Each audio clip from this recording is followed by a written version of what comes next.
দুশ্চিন্তা এবং অলসতা দূর করার গুরুত্বপূর্ণ একটি দোয়া আপনাদের সাথে আজকে শেয়ার করব ইনশাআল্লাহ। কারণ আমাদের সমাজের অনেক মানুষ, অসংখ্য মানুষ দুশ্চিন্তাগ্রস্ত, বিভিন্ন চিন্তা, বিভিন্ন টেনশনে তারা আক্রান্ত। এই বিভিন্ন চিন্তা ভাবনা, বিভিন্ন টেনশন করতে গিয়ে দেখা যায় এই মানুষগুলো স্টক করে ফেলে।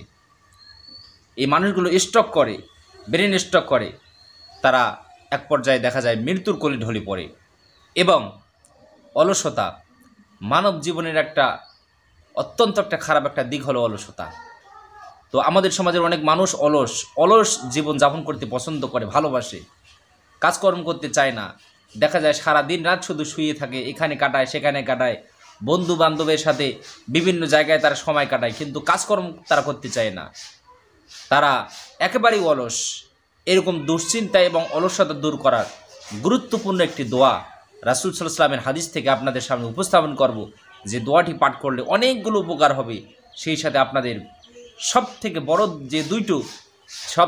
বড় যে দুটি আপনাদের লাভ হবে, সেটি হলো আপনাদের দুশ্চিন্তাগুলো আল্লাহ তাআলা দূর করে দিবেন এবং আপনাদের মধ্যে থেকে আল্লাহ তাআলা সমস্ত অলসতাগুলোকে আল্লাহ তাআলা দূর করে দিবেন। তো অলসতা এটা আসে শয়তানের পক্ষ থেকে। শয়তান মানুষকে অলস করে ফেলে। আমরা অনেক সময় হাই তুলি, এরকম করে আমরা হাই তুললেও কিন্তু শয়তান মানুষের মুখের ভিতরে ঢুকে পড়ে এবং ওই মানুষটা এক পর্যায়ে অলস হয়ে যায়।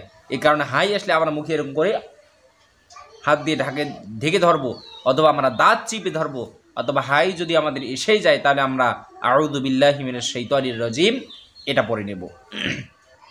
তাহলে আপনাদের সামনে আমি যে দোয়াটি আজকে শেয়ার করব, এটি হলো অত্যন্ত একটি গুরুত্বপূর্ণ দোয়া। আল্লাহর নবী, বিশ্ব নবী সাল্লাল্লাহু আলাইহি সাল্লামের সাহাবী আবু সাঈদ খুদরি রাদিয়াল্লাহু তাআলা আনহু বলেন, একদিন রাসূল সাল্লাল্লাহু আলাইহি সাল্লাম মসজিদে প্রবেশ করলেন। যখন নামাজের সময় হয় নাই, এমন সময় তিনি মসজিদে প্রবেশ করে দেখেন বিশ্ব নবী সাল্লাল্লাহু আলাইহি সাল্লামের একজন জলিলুল কদর সাহাবী, নাম হলো আবু উমামা। বিশ্ব নবী সাল্লাল্লাহু আলাইহি সাল্লাম মসজিদে প্রবেশ করেই দেখলেন আবু উমামা মসজিদে। বিশ্ব নবী সাল্লাল্লাহু আলাইহি সাল্লাম বললেন, ও আবু উমামা, তুমি এই সময় কেন মসজিদে? এখনো তো নামাজের সময় হয় নাই, অথচ তুমি নামাজের সময়ের বাইরে তুমি মসজিদে এসে আসো, কারণটা কি? হযরত আবু উমামা রাদিয়াল্লাহু তাআলা আনহু বললেন, ইয়া রাসূলুল্লাহ, সীমাহীন দুশ্চিন্তা ও ঋণের বোঝার জন্য আমি সবাই মসজিদে এসে আসি। বিশ্ব নবী সাল্লাল্লাহু আলাইহি ওয়াসাল্লাম বললেন, ও আবু উমামা শোনো, আমি তোমাকে এমন একটি বাক্য শিখিয়ে দেব, যে বাক্যটি পাঠ করলে রব্বুল আলামিন তোমার ঋণের বোঝাগুলোকে হালকা করে দিবেন এবং তোমার সমস্ত দুশ্চিন্তাগুলোকে আল্লাহ তাআলা দূর করে দিবেন। সুবহানাল্লাহ। বিশ্ব নবী সাল্লাল্লাহু আলাইহি ওয়াসাল্লাম এই কথা বলার পরে তিনি বললেন, ও আবু উমামা, সকাল সন্ধ্যা তুমি এই দোয়াটা পাঠ করবা। আবু উমামা রাদিয়াল্লাহু তাআলা আনহু তাই তিনি করলেন। তিনি সকাল সন্ধ্যা এই দোয়াটা পাঠ করা শুরু করে দিলেন। এক পর্যায়ে রব্বুল আলামিন তার সমস্ত দুশ্চিন্তাগুলোকে দূর করে দিলেন এবং তার সমস্ত ঋণের বোঝাগুলোকে আল্লাহ তাআলা হালকা করে দিলেন। সুবহানাল্লাহ। হাদিসটি রয়েছে দাউদ শরীফের 1555 নম্বর হাদিস। এই হাদিসে রাসূল সাল্লাল্লাহু আলাইহি ওয়াসাল্লাম আবু উমামা রাদিয়াল্লাহু তাআলা আনহুকে গুরুত্বপূর্ণ একটা আমল শিখাই দিয়েছেন, যে আমলটা করার কারণে আবু উমামা রাদিয়াল্লাহু তাআলা সমস্ত দুশ্চিন্তা এবং তার ঋণের বোঝাগুলো আল্লাহ তাআলা পরিশোধ করার ব্যবস্থা করে দিয়েছেন। সুবহানাল্লাহ। এরকম আমাদের সমাজের অনেক মানুষ আছে দুশ্চিন্তাগ্রস্ত। ছেলের কারণে দুশ্চিন্তায় পড়ে থাকে, মেয়ের কারণে দুশ্চিন্তায় পড়ে থাকে, আবার অর্থ সম্পদের জন্য এই মানুষটা টেনশনে কিন্তু পড়ে থাকে। এরকম দুশ্চিন্তাগ্রস্ত যারা, এই দুশ্চিন্তাগ্রস্ত হওয়ার কারণে ওই মানুষগুলো এক পর্যায়ে আপনার বিভিন্ন রোগে আক্রান্ত হয়ে পড়ে। কেউ বা আবার স্ট্রোক করে, বড় ধরনের রোগে ওই মানুষটা আক্রান্ত হয়ে যায়। আবার অলসতা মানব জীবনের অত্যন্ত খারাপ একটা দিক হলো অলসতা। এই দোয়াটা কোনো মানুষ যদি পাঠ করে, রব্বুল আলামিন তার ঋণের বোঝাগুলোকে হালকা করে দিবেন, তার দারিদ্রতাগুলোকে দূর করে দিবেন, তার দুশ্চিন্তাগুলোকে রব্বুল আলামিন দূর করে দিবেন, তার অভাব অনটনগুলোকে আল্লাহ তাআলা দূর করে দিবেন, তার সমস্ত অলসতাগুলোকে আল্লাহ তাআলা দূর করে দিবেন। ভাইগণ, বন্ধুগণ আমার, এই কারণে আমরা এই আমলটা প্রত্যেক দিন সকাল সন্ধ্যায় এই দোয়াটা নিয়মিত পাঠ করব। তাহলে রব্বুল আলামিন আমাদের সমস্ত চিন্তা পেরেশানিগুলো আল্লাহ তাআলা দূর করে দিবেন। সুবহানাল্লাহ।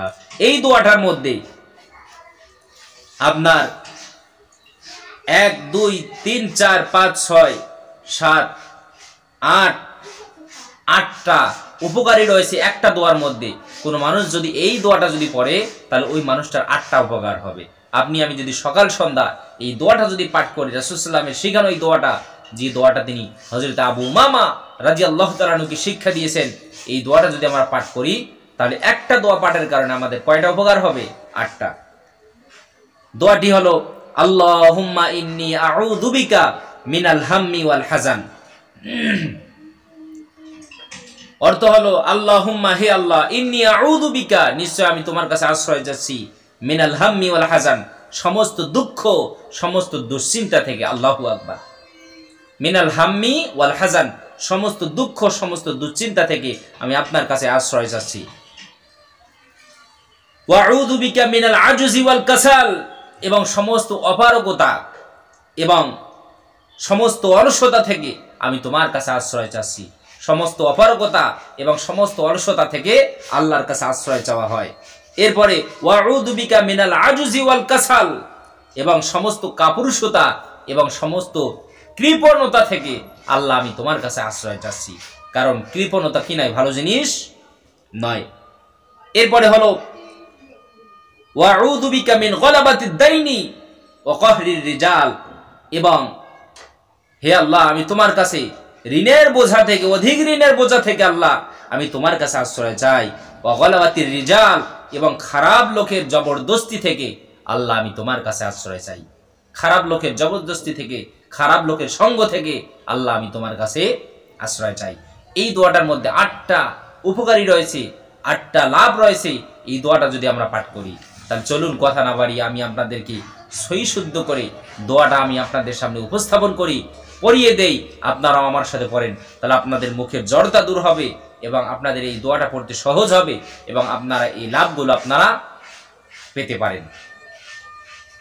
আল্লাহুম্মা ইন্নী আউযু বিকা মিনাল হাম্মি ওয়াল হাজান ওয়া আউযু বিকা মিনাল আজজি ওয়াল কাসাল ওয়া আউযু বিকা মিনাল জুবনি ওয়াল বুখল ওয়া আউযু বিকা মিন গলাবাতিদ দাইনি ওয়া কাহরির রিজাল। আল্লাহুম্মা ইন্নী আউযু বিকা মিনাল হাম্মি ওয়াল হাজান ওয়া আউযু বিকা মিনাল আজজি ওয়াল কাসাল ওয়া আউযু বিকা মিনাল জুবনি ওয়াল বুখল ওয়া আউযু বিকা মিন গলাবাতিদ দাইনি ওয়া কাহরির রিজাল। আমরা সহি শুদ্ধ করে এই দোয়াটা আমরা মুখস্থ করব। আমাদের মুখস্থ যদি না হয় তাহলে আমরা দেখে দেখে পড়বো। দোয়াটা আমরা মোবাইলে রেকর্ড করে রাখবো, বা আমরা রেকর্ড করে আমরা বাংলায় লিখে রাখবো, অথবা আমরা যারা আরবি লিখতে পারি আমরা আরবিতে লিখবো। এরপর লিখে আমরা দেখে দেখে এই দোয়াটা আমরা নিয়মিত পাঠ করবো ইনশাআল্লাহ। রব্বুল আলামিন আমাদের সবাইকে প্রত্যেকটা দুশ্চিন্তা, প্রত্যেকটা ঋণের বোঝা, প্রত্যেকটা খারাপের থেকে আল্লাহ তাআলা যেন আমাদের সবাইকে হেফাজত করেন বলে আমিন।